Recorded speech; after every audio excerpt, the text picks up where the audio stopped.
Ladies and gentlemen, when we think about the most successful individuals in history, those who have climbed the tallest peaks, broken records, or reshaped the world, they all have one thing in common: self-discipline. But here's the catch. Discipline isn't something you're born with. It's something you build.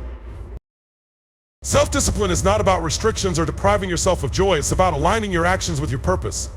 And let me tell you something, the moment you truly define your why, discipline stops feeling like a chore. It becomes the bridge between where you are now and where you're destined to be. But let's be real. You won't build discipline overnight. It starts with the smallest, seemingly insignificant decisions. It's not about running a marathon on day one, it's about lacing up your shoes and stepping outside. Start small, but above all, stay consistent. Because consistency beats intensity every time. Let me ask you this. How often do you avoid discomfort? Growth doesn't happen in comfort zones. It happens when you lean into discomfort. Every time you choose the harder path, you're not just building discipline, you're becoming stronger, wiser, and more resilient. But here's a critical truth. Perfection is a myth. If you wait for the perfect moment or flawless execution, you'll wait forever. Prioritize action over perfection. What matters is taking the next step, no matter how messy it looks. Let's talk about your environment. Look around you. Are the people, habits, spaces in your life supporting your goals? If not, it's time for a redesign. Discipline thrives in environments that make the right choices easy and the wrong ones hard. Finally, let me leave you with this. Setbacks are not failures, they're feedback. Discipline isn't about never falling. It's about how quickly you get back up. Learn to reset, not quit. Every time you restart, you're proving to yourself that you're unstoppable. So I challenge you today, take one step. One small step toward mastering self-discipline. And then another tomorrow, because the future you dream of is waiting on the other side of discipline. And remember, the hardest part is always starting. But once you do, there's no limit to what you can achieve. Understanding your why is the foundation of self-discipline because it provides the clarity and motivation needed to persevere when challenges arise. Without a clear purpose, even the most disciplined efforts can feel empty or directionless. Your why acts as your internal compass, guiding you through moments of doubt, fatigue, or temptation. It's the deeper meaning behind your actions. The reason you get up in the morning and the force that keeps you moving forward when others might give up. To define your why, you need to dig beyond surface-level goals. It's not just about wanting to be successful, fit, or financially secure. It's about uncovering what those things truly represent to you. For example, you might want to improve your health not just to look good, but to have the ability to play with your kids or to live long enough to achieve your dreams. That deeper reason is your why. When your actions are connected to a purpose that resonates deeply, they become more than tasks or obligations. They transform into meaningful steps towards something greater. This sense of purpose energizes your self-discipline, turning it into a tool rather than a burden. Instead of focusing on what you're giving up or the effort required, you focus on what you're gaining and why it matters. The process of defining your why isn't always easy. It requires self-reflection and honesty. Do you need to ask yourself hard questions? What do I truly want? Why do I want it? What will achieving this bring to my life or to the lives of others? This kind of introspection takes time, but the clarity it provides is invaluable. Your why also evolves as you grow. The reasons that drive you today might shift over time, and that's okay. The key is to continually reassess and reconnect with your purpose to ensure that it remains relevant and meaningful. When you're deeply rooted in your why, self-discipline becomes less about willpower and more about alignment with your authentic self. It becomes easier to make sacrifices, resist distractions, and stay on course because you're not just working toward a goal, you're honoring what truly matters to you. Building discipline doesn't require grand gestures or drastic changes overnight. In fact, those often lead to burnout or frustration. The most effective way to cultivate self-discipline is to stall and focus on consistent actions that gradually become second nature. Small steps might not seem significant in the moment, but their true power lies in their ability to compound over time. Each small, repeated action serves as a building block for sustainable habits that lead to meaningful progress. When you start small, you remove the intimidation factor. Imagine trying to overhaul your entire routine in one day. Chances are it would feel overwhelming and impossible to maintain. But committing to one manageable action, like waking up 10 minutes earlier, drinking an extra glass of water, or taking a short walk, feels achievable. It sets the stage for success by proving to yourself that you can take action, no matter how minor it seems. Consistency is the glue that holds these small actions together and transforms them into habits. Think of it as training a muscle. Doing a single workout won't make you stronger, but regular repeated effort will. Over time, these consistent actions create momentum, making it easier to stay disciplined. Each day that you show up, you reinforce the belief that you're capable of following through. And this belief becomes a cornerstone of your self-discipline. Starting small and staying consistent also reduces the likelihood of failure and builds resilience. It's easier to recover from a misstep when your goals are bite-sized because the investment of time and energy is manageable. If you skip a day or stumble, you can quickly return to your routine without feeling defeated.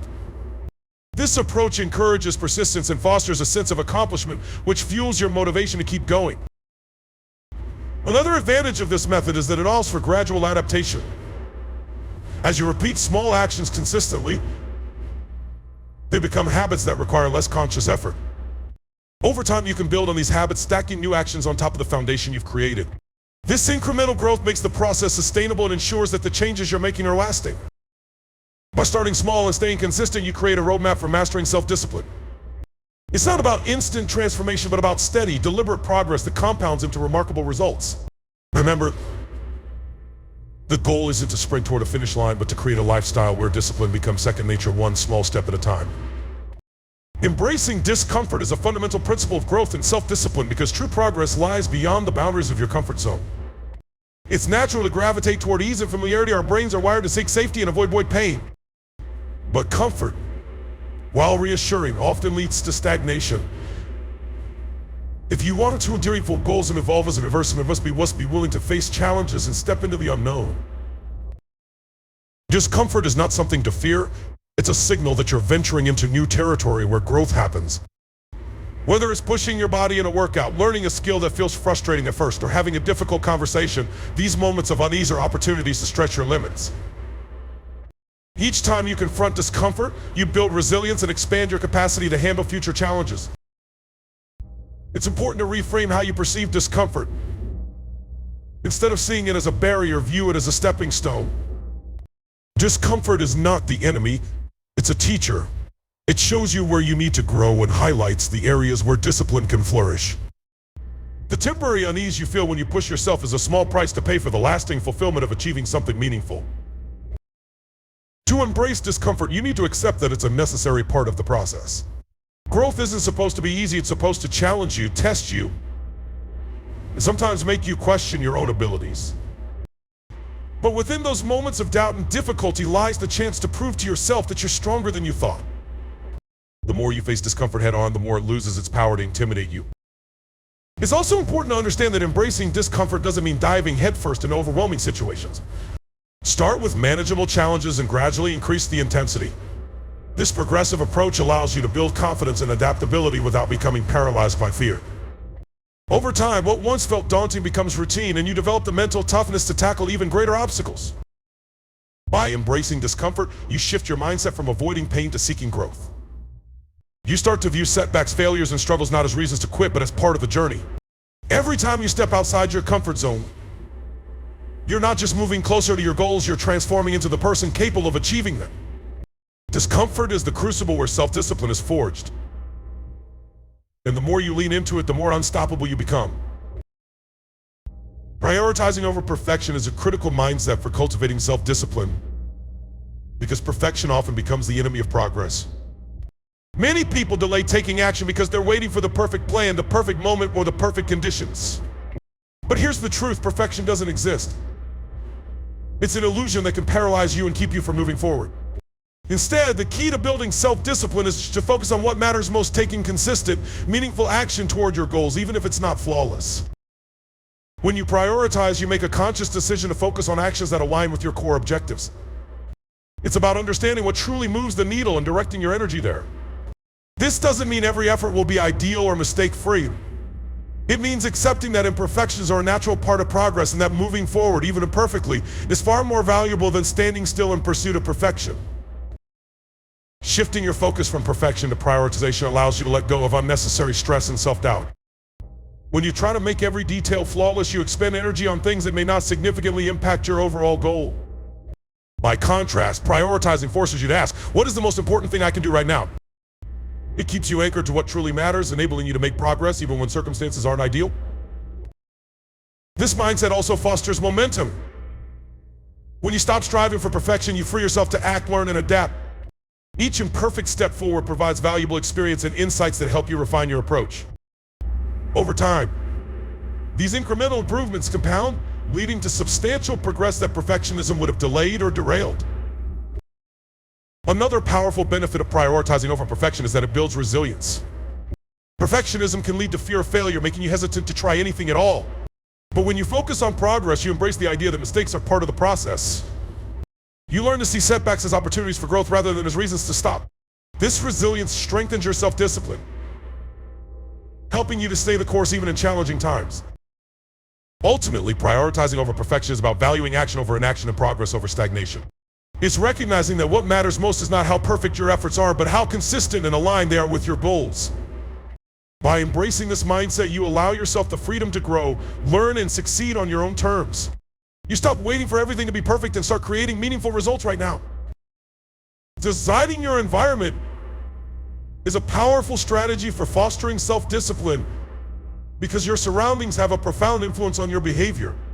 Often we underestimate how much our environment either supports or sabotages our efforts to stay disciplined.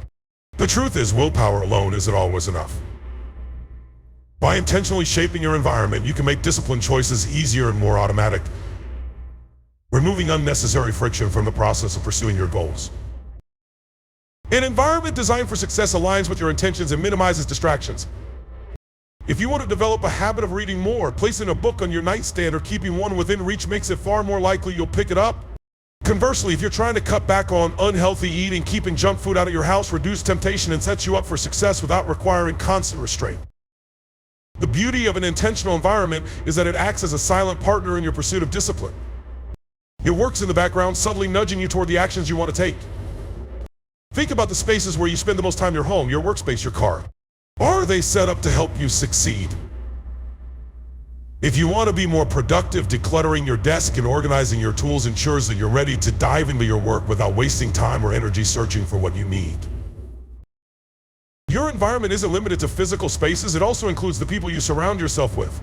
The attitudes and habits of those closest to you can either inspire or derail your discipline. If your goal is to exercise regularly, spending time with friends who value fitness can provide motivation and accountability. On the other hand, constant exposure to negativity or unproductive habits can pull you off track. Curating relationships that align with your aspirations is just as important as curating your physical surroundings. Another aspect of designing your environment involves eliminating triggers for behaviors you want to avoid. If distractions like social media or television consume your time, consider removing apps from your phone during work hours or keeping your television remote out of sight. The fewer temptations you have in your immediate surroundings, the less energy you'll need to resist them, freeing up your focus for what truly matters. Designing your environment isn't about creating a rigid or artificial space, it's about making deliberate choices that support your goals and reduce unnecessary obstacles. Small changes like setting up reminders, organizing tools, or creating rituals tied to specific spaces can have a big impact over time. When your surroundings align with your intentions, discipline feels less like an uphill battle and more like a natural flow. By shaping your environment thoughtfully, you create a space where success feels inevitable and disciplined behavior becomes second nature. Learning to reset rather than quit is a transformative mindset that shifts how you approach challenges, setbacks, and failures.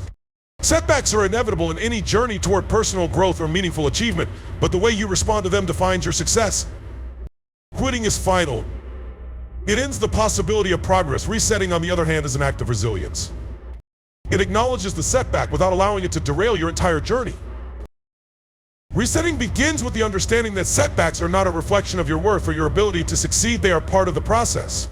Whether it's missing a workout, falling back into an old habit, or failing to meet a deadline, these moments don't mean you failed, they simply mean you're human. Accepting this reality allows you to respond with compassion rather than judgment.